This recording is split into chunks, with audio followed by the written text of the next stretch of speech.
organ recipient, kay Miko Soto. Kung batang 90s ka, panigurado na abutan mo ang pinakamaningning na panahon sa showbiz career niya.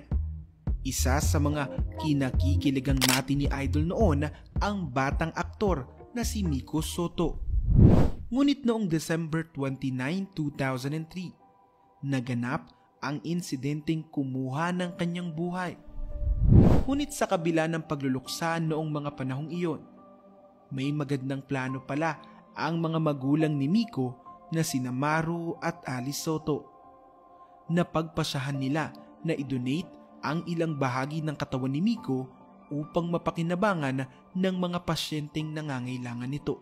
Sa isang episode ng Eat Bulaga, ibinahagi ni Bossing Vic Soto ang revelasyon na ito. Noong mawala si Miko, lahat ng pwedeng i-donate na organ dinonate ng nanay. Aniya, isa sa mga tumatak na donation ni Miko ay sa Philippine Eye Bank na kung saan dinonate nila ang cornea ng aktor upang magbigay ng pagkakataon sa mga pasyenteng nangangailangan.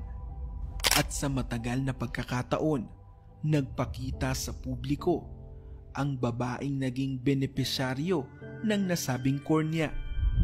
Siya si Maria Esmeralda Baribad o Esme. Ayon sa kanyang kwento, noong bata raw siya, nagtamo siya ng sugat sa mata matapos itong aksidenteng matalsikan ng bubog. Dahil sa pagiging bata, hindi masyadong maalala ni Esme kung gaano kaseryoso ang tinamo niyang sugat. Labis ang pasasalamat niya. Si Esme kasi ang napiling recipient ng mata ni Miko nang magdesisyon ang TV personality at radio broadcaster na si Alice Soto, ang ina ng pumanaw na aktor, na i-donate ang cornea ng anak. Ang nanay raw ni Esme ang nagsabi sa kanya na artista ang kanyang donor.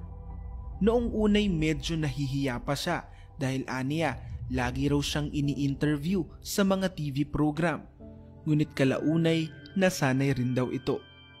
Nagbigay ng mensahe si Alice Soto at sinabi nitong nais niyang makita si Esme dahil kahit tinitingnan niya lang raw ito sa mata ay naaalala niya ang kanyang yumaong anak. You make me so happy kasi bahagi ng anak ko na si Miko lives on because of you, sambit ni Ali. Ang kwentong ito ay pagpapakita na kahit gaano man kasakit ang mga nangyayari sa buhay natin, nakakagawa pa rin tayo ng mga bagay na magbibigay ng inspirasyon at bagong simula sa ibang mga tao.